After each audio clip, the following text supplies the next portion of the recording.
Y efectivamente yo os voy a hablar del agua, hoy toca agua y es de lo que os voy a hablar. La sociedad romana es la sociedad del agua. Sin agua no había ciudad. Los romanos se bañaban casi todos los días, tenían termas públicas, pagaban un módico precio por utilizarlas, todas las clases sociales las utilizaban, tenían letrinas, tenían agua corriente en las casas, los que pagaban el canon, tenían fuentes en cada esquina de la calle y tenían un enorme caudal que iba directamente al alcantarillado y lo mantenía absolutamente limpio. Prácticamente todas las ciudades corresponden a este arquetipo. Todas las que han sido romanas. Las que antes eran de otra categoría, indígenas, lo que fuera, pues no lo tenían. Cuando llegó Roma, cuando llegó la civilización, cuando llegaron los ingenieros, inmediatamente dotaban de agua a las ciudades que pensaban poblar y romanizar. Y este es un arquetipo que funciona con todas las ciudades romanas, perfectamente. Los manantiales de los que captaban el agua, porque poco a poco os iré explicando que no la captaban de ningún otro sitio, ni de los ríos, ni de los pantanos, ni de ningún otro lado, eran normalmente manantiales potentísimos, solían corresponderse con el nacimiento de los ríos directamente. Pero potentísimos como este es el nacimiento de un río que abastece a la ciudad de Forum-Juli, en la provincia francesa, que es Fréjus. De aquí tomaban directamente todo el caudal y lo llevaban por un enorme acueducto de casi 50 kilómetros hasta llegar a la ciudad de Fréjus. Hay muchas fuentes. Esta es una de las varias, que hay casi una docena que abastecían la ciudad de Zaragoza. Están muy cerca, unos 20 y tantos kilómetros de Zaragoza. Esta, por ejemplo, abastecía la ciudad de Conímbriga, cerca de la actual Coimbra, y todavía tiene el pozo, la surgencia, el arca de captación, como la llamaban ellos, de donde tomaban el agua los romanos. Está funcionando. Luego la canalizaban con un acueducto. Un acueducto es algo que canaliza el agua. Todos tenemos la imagen de un acueducto, bueno, todos no, la mayoría de la gente tiene la imagen de un acueducto con unas arquerías por las que pasa el agua por encima. Eso es un elemento extraño, como vamos a ver en los acueductos. Hay muy pocos acueductos que funcionen así, incluso los acueductos que funcionan así suelen corresponderse con un cortísimo tramo de lo que es el acueducto. El acueducto es la canalización que lleva el agua desde las fuentes hasta el destino. A veces horadaban la montaña, como estáis viendo aquí, picaban la roca y hacían canales subterráneos, o bien debajo tierra, o bien en el lateral de un escarpe, los visitaban con pozos de registro, pues parecido a lo que hacemos hoy, cuando hacemos un canal subterráneo que puede corresponderse normalmente hoy en día, ¿no?, con los saneamientos. Nosotros no conducimos el agua, prácticamente lo conducimos por tubería casi siempre. De estos se pueden ver muchísimos a lo largo del imperio. Os los pongo aleatoriamente de todos los sitios. El de anterior era de Valencia, de Chelva, este, por ejemplo, es de Nimes, este es de Fréjus también, del que os he enseñado las fuentes, este es de Úxama. De este tipo hay muchos, y cuando la roca se acababa y empezaba la tierra blanda, pues hacían de fábrica, es decir, con una obra de hormigón, de forma que el agua pudiera seguir progresando sin filtrarse en el terreno. Así que alternaban distintas tipologías de acueducto a lo largo de toda la canalización. Incluso a veces venían con un tipo de canalización que podía ser tubería perfectamente, porque las tuberías, vamos a ver después, eran las más frecuentes también en el mundo romano. Y a continuación pues entraban en otra parte de galería porque habían acumulado muchos caudales y necesitaban ya un canal importante que llevase el agua hasta la ciudad. Tenían pozos, además de los pozos de registro, areneros, pequeños decantadores intermedios, como estáis viendo aquí. Este es el acueducto de Zaguán, en Túnez. Por supuesto, como os he dicho, había tuberías de todas las clases. Tuberías de piedra perforada, machiembrada, como estáis viendo aquí. Esta, por ejemplo, es de Ankara. Esta es de Touga, un lugar de Túnez. Esta es de Turquía. También tenían tuberías cerámicas. Bueno, este acueducto alterna todo tipo de tuberías. Cerámicas, de plomo, machiembradas con piedra y finalmente grandes sifones, que son los que acaban suministrando la ciudad arriba. Pérgamo, Pérgamo actual. Este tipo de tuberías cerámicas se encuentran por todos los sitios. Aquí las estáis viendo en una ciudad modesta donde se han encontrado este tipo de tuberías. Una ciudad romana. O estas otras de madera, que probablemente fueran las más frecuentes, sin ninguna duda, en todo el imperio. El problema es que son de muy difícil conservación. Estas, por ejemplo, son de Burdeos, la antigua Burdígola. Se han conservado porque han estado en ambiente anaeróbico carente de oxígeno durante 2000 años y cuando las han encontrado, pues estaban relativamente bien conservadas. Son troncos perforados, también machiembrados muchas veces, incluso todo el sistema de válvulas y piezas especiales era también de madera, como estáis viendo aquí, por ejemplo. Estas, digo, son las más frecuentes, y de esto nos estamos dando cuenta ahora a raíz de los últimos descubrimientos. Había problemas con concreciones calcáreas, como ocurre en este acueducto de Colonia, concreciones que acababan estrangulando el acueducto, pero no había ningún problema porque había detrás una potentísima administración que gestionaba todo esto, había dinero y había un enorme Estado que cobraba impuestos en todo el Mediterráneo, y esto lo solucionaban. Aquí veis, por ejemplo, otro trocito de acueducto completamente lleno de concreciones calcáreas, casi estrangulado del todo. Este se estranguló ya en la muerte porque ya no había Estado ni administración que lo mantuviera. Pero mientras había Estado y administración, picaban la concreción calcárea y recuperaban la sección del canal, como ocurre en estos acueductos de Roma, que son los más antiguos porque son tempranamente republicanos y, lógicamente, pues hasta el año 400 estuvieron dando su servicio, hasta el siglo V, ¿no? Y picaban. Eso es una concreción calcárea picada para recuperar el canal, la sección del canal. Como veis, no tenían muchos problemas. Tenían un altísimo nivel de ingeniería y eran capaces de llevar el agua desde donde quisieran, casi hasta donde quisieran. Es decir, lo traían de las fuentes más constantes, más potentes y de mejor calidad y la llevaban hasta el punto de destino utilizando lo que es la ingeniería civil, lo mismo que sabemos hacer hoy en día los modernos ingenieros civiles. Física aplicada, saber cómo funciona el agua, ingeniería hidráulica y llevarla a su sitio. Esto es fundamental, esto que os acabo de decir, entre otras cosas porque precisamente como no son profesionales cualificados que intervienen en estos abastecimientos de aguas de la antigüedad, el desconocimiento de los acueductos en las ciudades antiguas es prácticamente absoluto. Solamente si se conservan algunas arquerías de este tipo, dicen, bueno, pues esto es el acueducto. Pero cuando eran tubería no se han encontrado. Y cuando son galerías, si no son muy evidentes, tampoco se han encontrado. Y de las miles de ciudades romanas que hay en todo el Mediterráneo, pues se conocen poquísimas. El abastecimiento de agua de poquísimas. Tampoco tiene mucha solución, porque son temas que evidentemente no se pueden enseñar en las escuelas de humanidades y los ingenieros modernos no se preocupan de esto ni se van a ocupar jamás de esto. ¿Por qué? Porque no da un duro. Y la ingeniería civil moderna da mucho dinero. O sea, un ingeniero civil abastece un pueblo o una ciudad y gana mucho dinero. Pero si descubre un acueducto de una ciudad antigua, pues normalmente se enfrenta con el director del yacimiento, pero nada más, porque él no lo ha encontrado después de 50 años, ¿no? Por ejemplo. Había problemas con las arquerías, como veis, claro, las arquerías eran un elemento muy delicado, lo dice Frontino. Precisamente hay que evitarlas todo lo que se pueda, menos en el caso de Roma, que es esta, que tiene kilómetros de arquerías porque estaba en una serie de colinas y los acueductos que venían del Anión no quedaba más remedio que llevarlos por unas arquerías. Pero cuando las arquerías se movían porque acababan poniendo un canal encima de otro, porque es un acueducto que se amplió varias veces, al final Roma acabó con 11 acueductos y empezó con 1 o 2. Este en concreto lleva un canal encima del otro. El peso y el movimiento que provocaba el agua arriba hacía peligrar la estructura y tuvieron que reforzarlo con arcos de ladrillo interiores. Esto es muy común en la zona de Roma. Tenían unos morteros de impermeabilización tremendos del canal, como estáis viendo, con un opus igninum que se llama, ¿no? Es un mortero de cal con cerámica de espesores tremendos para evitar las filtraciones, que era un problema gravísimo en las arquerías, precisamente. Estos problemas no se producían tanto en los canales subterráneos, en los cunículos, y mucho menos en las tuberías. No se producían con tanta asiduidad. Por supuesto que tenían sifones, controlaban el agua de todas las formas, a presión, por gravedad, como fuera. Este es un sifón de tubería de piedra en Patara, en Turquía. Este es otro en Aspendos, en Turquía, un triple sifón invertido en el que subían a unas torres donde rompía la carga de presión y de esa manera cambiaban de dirección, porque este cambia en planta de dirección 3 veces, entonces necesitan 2 torres para romper la presión. Bueno, quisieron hacer así el diseño y así lo hicieron. Y estuvo funcionando cientos de años, porque tiene reparaciones casi bizantinas este acueducto. No todo ya es romano, vivió durante siglos el acueducto. Este es un esquema de lo que es el acueducto, uno de los 4 acueductos de Lyon, de la antigua Lugdunum, en Francia. Los 4 acueductos tenían grandes sifones, pero en concreto este sifón tenía 120 metros de cota roja, es decir, 12 atmósferas de presión en el punto más bajo, y 2 kilómetros y pico desde el depósito de entrada al depósito de salida. Evidentemente, con estas dimensiones, luego cualquier castro que tenemos por España dice, ¿cómo traían aquí el agua? Pues con la minga, como vulgarmente se dice. El problema es que no se conoce, nadie ha estudiado esto, pero claro que lo sabían hacer.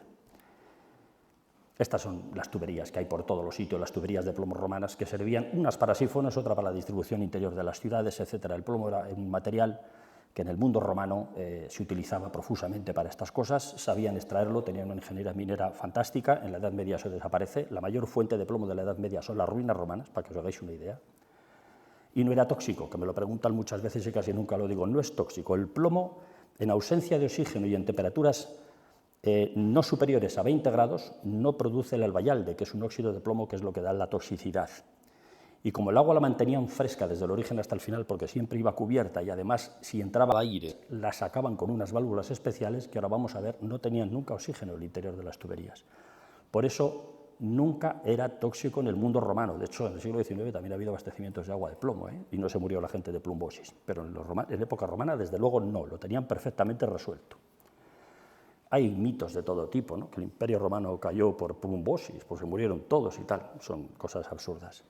Este es uno de los sifones de Pérgamo, que os he dicho antes, donde hemos visto las tuberías de cerámica en la parte superior. Este se llama el acueducto de Madradag, exactamente. Estos son puentes venter, es decir, apoyo de la parte baja del sifón. Pero el acueducto tenía que subir hasta allá arriba, que es donde está el decantador de cabecera de la colina de Pérgamo. Es decir, que Pérgamo es uno de los acueductos que más presión soportaba, 190 metros, del orden de 19 atmósferas. Hablo para ingenieros, que también los hay aquí, para que sepan de lo que estamos hablando. Pero hay otras ciudades que probablemente tuvieron más, hasta 20 y 22 atmósferas. El problema es que nadie ha encontrado el sifón, pero está. Está porque tienen el agua arriba, claro. Bueno, veis detalles de estos acueductos, de los que queda la vértebra del esqueleto y con lo que a veces se puede interpretar muy poco. Y por eso es tan necesario que en estos asuntos intervengan técnicos cualificados, porque si no, nunca desentrañaremos estas cosas. Esto yo es una queja que ya tengo para los dos bandos, para los que no lo saben hacer y los que no lo quieren hacer. Eso es así. ¿Cómo soportaban esa presión esos sifones? ¿No? Pues con tuberías de plomo, como esta. Lógicamente, con enchufes de piedra perforada, como estáis viendo, para darles un poquito de peso, porque sabéis que la presión y el movimiento del oxígeno del aire dentro de la tubería, cuando entra un poquito, suele dar movimientos. Esa tubería de plomo no es una tubería normal, de estas que se cierran con un cordón. Todas las tuberías de plomo no eran así. Esta es una tubería de plomo de fundición, hecha a molde, que tiene 5 centímetros de pared y no tiene ningún cordón. Y como son tramos cortos, con sillares donde hacían las juntas, aguantan la presión perfectamente. Este está en el Museo de Éfeso y probablemente proceda de alguno de estos sifones gigantes que hay en la antigua Licia y Cilicia, la actual Turquía, ¿no? Que esto proceden del mundo helenístico incluso, no son inventos romanos, realmente son anteriores ya. Bueno, estas sí que son las clásicas tuberías de plomo, con sus sus inscripciones donde dice quién es el que mandó hacer esa distribución o ese acueducto en cuestión. Ahí parece que pone Vespasiano, por ejemplo, ¿no? De estas hay muchas en los museos, los trocitos más interesantes que se han conservado y los que no se han saqueado a lo largo de la historia. Porque el plomo era muy goloso. En cuanto caía la ciudad, en la tardo antigüedad, lo primero que se iban era todo el plomo, todo. A veces incluso cortaban el acueducto para el asedio y que cayera la ciudad. Eso se ha hecho toda la vida. Cortar el suministro de agua es una de las primeras cosas que se hace en estos casos. Y efectivamente, en el destino final de estos acueductos, que quiero repetir otra vez que casi siempre eran de tubería, estaban los grandes decantadores. Esto es una descripción de Vitruvio. Vitruvio describe los decantadores. A estos depósitos se les llama de muchas formas hoy en día, por los historiadores y en latín, pero casi ninguno es acertado, porque realmente esto sería la piscina limaria, es decir, el lugar donde se depositan los lodos. Este en concreto no es un castillo, un castellum divisorio, ni un castellum aquae, exactamente. Esto es un decantador. Y ya veis el funcionamiento, pues entra por arriba, recorre. El sistema de decantación, para el que no sea ingeniero, es tan sencillo como que la sección de la canalización tiene que aumentar tremendamente, enormemente, casi hasta el infinito. Es decir, si tenemos una sección de medio metro cuadrado, pues de repente la metemos en un depósito gigante como es este, que tiene pues 40 o 50 metros cuadrados. El agua permanece muchos días ahí, vuelve a salir por la parte alta, en este caso son canales muy potentes, y durante todo el tiempo que ha perdido la velocidad se produce el proceso de decantación, es decir, las arenas y los lodos se van depositando en el fondo. Periódicamente los iban limpiando después. No puedo extenderme mucho en estos detalles, pero sí que os los cuento para que sepáis qué es un decantador. Estos decantadores, por ejemplo, son de Lyon, del antiguo Lugdunum, son varias cámaras, porque mientras una funcionaba, a veces tenían que limpiar la otra. Entonces son siempre sistemas de cámaras que les permitían tener al menos una funcionando, porque periódicamente había que limpiarlas, a veces era una vez al año o cada 2 años, pero había que limpiarlas de los lodos. A veces las cámaras de decantación eran enormes, inmensas, porque llegaba el acueducto con muchísimo caudal, metros cúbicos por segundo, abastecían ciudades tremendamente grandes con muchísima necesidad de agua. En este caso, que es la de la antigua Cartago, actual Tunisia, en Túnez. Esta es una de las cámaras de decantación, pero realmente es una especie de polígono industrial de cámaras de decantación, una detrás de otra. Y solo decantan, ahí no almacenan nada. Cada litro que entra, litro que sale, pero permanece muchos días todo el agua que ha llegado por el acueducto, y cuando sale, sale limpia e impoluta, libre de todas las arenas y todas las erosiones que ha provocado en el propio acueducto, porque los canales también se desgastan, o las que pueda traer de origen de las fuentes. Es decir, manejaban el sistema de depuración de aguas físico, no es químico ni biológico como lo hacemos hoy en día, perfectamente. Es decir, una sociedad que tiene esta tecnología y que es capaz de hacer esto en todas las ciudades, se haya descubierto el acueducto o no, como ocurre hoy en día con nuestra sociedad, no suele hacer cosas diferentes en una ciudad y en otra. Es decir, todas las ciudades tenían agua y todas las ciudades tenían una enorme ingeniería metida en su abastecimiento de agua, al margen de que se conozcan o no. Luego hablaré un poquito más de este detalle. Y efectivamente aparecen estos tipos de decantadores pequeños de ciudades modestas, en este caso es en España, que hasta la fecha se habían tomado por aljibes, que los llaman así, o cisternas, que recogían el agua de lluvia. Esto es Segóbriga, por ejemplo. Tiene muchas, no tiene ni una de dos, tiene 10 o 12, por todo el yacimiento. ¿Por qué era esto? Pues sencillamente, en el caso de Segóbriga se sabía que había un tramo de acueducto, no es exactamente sobre el que se suministraban, pero sabía que había un acueducto externo. Pero en otras ciudades decían, bueno, pues ¿qué son estas cisternas? Para recoger el agua de lluvia. Y eso es sistemático. En todo el Mediterráneo, cuando no se conoce el acueducto, dicen, no, en esta cisterna recogían el agua de lluvia. Es igual que hablemos del Cantábrico que del desierto de Almería. En todas dicen que recogían el agua de lluvia, cosa que es absolutamente imposible. Porque además los decantadores están en el punto más alto de la ciudad y en zona de crestas, es decir, lugares donde la recogida del agua de lluvia es cero. Eso en los papeles se sostiene perfectamente, ¿verdad? No hay ningún problema. De hecho, se lleva sosteniendo siglos, sin ningún problema. Aquí veis, a veces con doble cámara, con unas capacidades y unos hormigones importantísimos. Y en lugares muy difíciles de recoger la lluvia, evidentemente. Como este otro, que es uno de los aljibes, que está situado en el punto más alto, en este caso de Bilbilis. Pues siempre se había bebido de la lluvia, todavía en los carteles pone que se bebe de la lluvia. En Bilbilis y en 200 ciudades más de toda Europa pone que se bebe de la lluvia. ¿Por qué? Porque no conocen el acueducto. Es una especie de círculo vicioso, como una rueda de hámster, en la que se están moviendo todas estas ciudades. Si yo no encuentro el acueducto, significa que no hay acueducto. Y si no hay acueducto, estas cisternas que veo beben de la lluvia, y punto. Y de ahí no salen, y pim, pam, y pim, pam. Que intervenga alguien capacitado, cualificado, para encontrar el acueducto. ¿Quién tiene que ser? El que hoy en día es capaz de suministrarle aguas a una población en un sitio difícil. Nadie más lo va a hacer. Pues ellos no van a intervenir porque se dedican a otras cosas y viven de otras cosas. Y además no les llaman para ver si alguien le echa una mano, aunque sea gratis, tampoco. Entonces, el desconocimiento de los acueductos y de los abastecimientos de agua a las ciudades antiguas, yo estoy seguro que va a perdurar durante siglos, por esta especie de rueda absurda, así de claro. Figuraos que hoy en día hacemos una urbanización estupenda y vendemos los pisos y decimos, no hay agua, es que no hay dinero, no ha llegado el dinero. Dentro de 100 años igual viene otro rey y os pone el agua. Eso están diciendo de todas las ciudades. No, es que esta ciudad no tuvo acueducto. Es que este acueducto es de Trajano, pero coño, si la ciudad es de Augusto. ¿Qué pasó entre Augusto y Trajano? ¿No bebieron agua? O sea, estas cosas se repiten. Es decir, a veces, claro, refugiarse en este ciclo vicioso que digo, significa que la mediocridad o la insuficiencia intelectual y técnica de los antiguos enmascara la tuya propia, ¿sabes? Eran gilipollas, no sabían ni traer el agua y además se pegaron 200 años sin beber, ¿no? Ninguna civilización que es capaz de hacer estas realizaciones deja una ciudad sin agua. Luego queda todo por resolver. Es difícil este asunto, muy difícil, muy delicado, porque no dan el brazo a torcer. O sea, no, aquí bebían de la lluvia, porque siempre se ha bebido de la lluvia.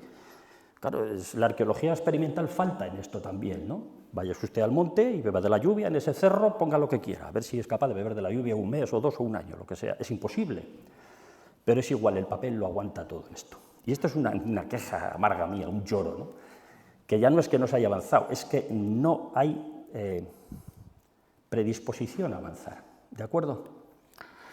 Pues esto se bebía de la lluvia hasta que finalmente se encuentra un depósito aquí en esta colina, a 1,5 kilómetros de distancia y 7 metros más alto que el depósito que os acabo de enseñar, la entrada y la salida del sifón. Ahí está, resuelto.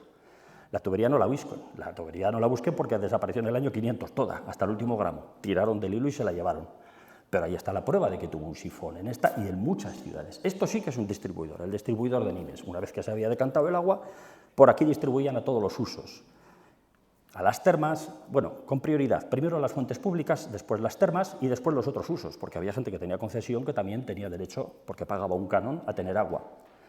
Pero eran los últimos. Si había agua para las fuentes y para las termas, tú tenías agua, y si había un periodo que fallaba por lo que fuese el caudal, tú no ibas a tener agua por mucho que pagases. O sea, esto lo explica muy bien Vitruvio en este caso.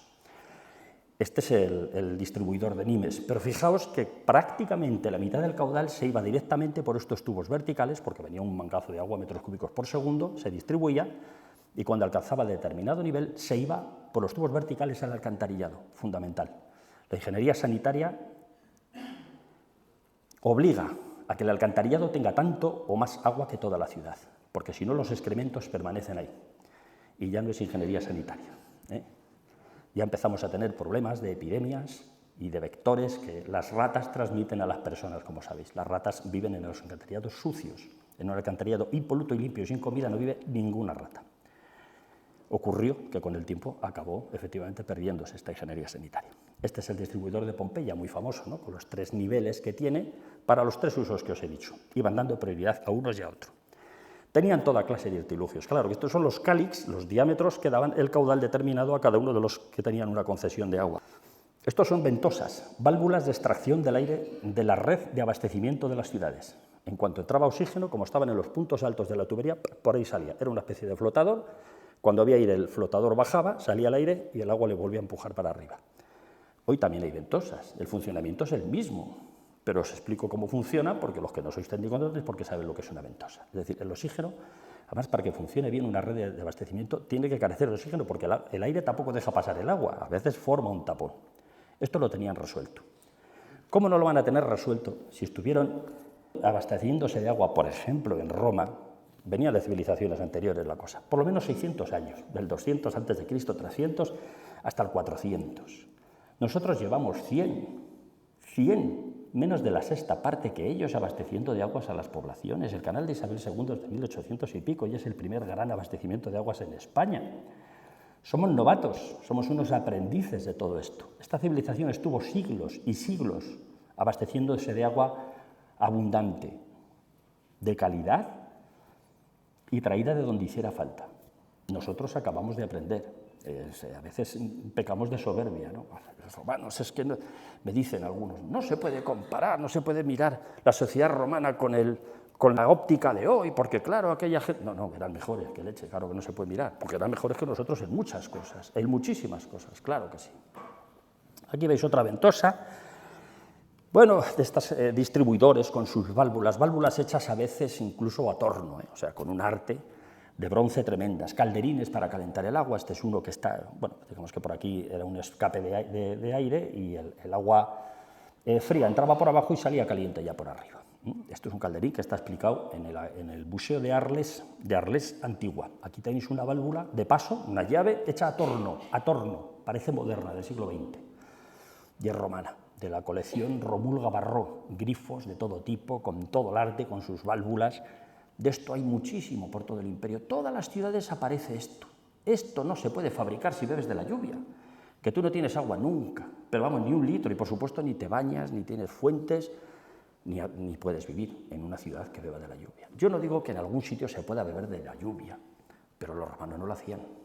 Hoy incluso alguien se puede ir al monte y beber de la lluvia, pero si puede tener un abastecimiento de aguas, no lo hace. Está en una cultura y en una sociedad que es capaz de abastecerse de agua. Entonces, en el mundo romano pasaba igual. Lo demás son fantasías. Tenían bañeras, claro, muchas han acabado utilizándose en la Edad Media como sarcófago, pero tenían bañeras y se bañaban en su casa todos los días, muchos de ellos, incluso bañeras de bronce. De estas quedan poquísimas, porque los metales eran muy golosos y se las fundieron y las llevaron todas, pero como esta es de Herculano y la tapó la erupción del Vesubio, pues ha quedado. Ya sabemos que tenían bañeras de bronce también. Y por supuesto tenían letrinas, como os he dicho. Tenían letrinas donde podían sentarse, hacer sus cosas y el agua, un canal potente que pasaba por ahí debajo, se llevaba inmediatamente los excrementos. Ojo, bastante más higiénico que ahora, ¿eh? Olor cero. Y no se sentaban todos juntos en sociedad, como se dice tanto por ahí, no. Ya qué guarros, se sientan ahí todos, no. Ahí había unos mamparos de madera que separaban todas esas letrinas. Pero como nos han conservado, pues cuanto más tonto sea el antiguo, más listo soy yo, ¿eh? Y se inventan las cosas, ¿de acuerdo? Eso es así, amigos, la condición humana es inevitable. Claro, donde se ha conservado hecha de fábrica, te das cuenta que son individuales, ¿de acuerdo? Está lo mismo, esta es circular, esta es de Túnez, pero tenía sus mamparos y sus separaciones. Pero no solo eso, el funcionamiento era este que estáis viendo aquí. En este canalillo que estáis viendo, aquí, lateral, corría agua corriente y constante también. De forma que cuando acababan sus necesidades, lo que hacían era agacharse y lavarse ahí. Ocurre todavía en los países orientales, ¿no? Se lavan después de que han acabado sus cosas. Y no se limpiaban con esa esponjilla, como dicen todos los libros y en todos los sitios. Es un mito absurdo. Hay dos referencias bibliográficas muy vagas a esa esponjilla, pero nunca nadie había dicho que se limpiaban con eso. Esa esponjilla, como veis aquí en todos los gráficos que hay por internet, miles y miles y miles. La pena es que todos estos mitos de los que estoy hablando se difunden también por internet y a una velocidad de vértigo. Bueno, pues esa esponjilla no era para limpiarse sus partes, ni la ponían ahí, no. Esa esponjilla, según dice esta pintura mural de las termas de los 7 sabios en Ostia Antica, dice, por favor, cuando acabe, use la escobilla. Usted comprenderá que al gestor de las letrinas, de las termas de Ostia Antica, le daba igual cómo se llevaba la gente el culo a su casa, perdonadme que os hable así. Lo que quería era que le limpiasen la letrina. Es decir, es una escobilla como hoy. No eran simios, eran personas muy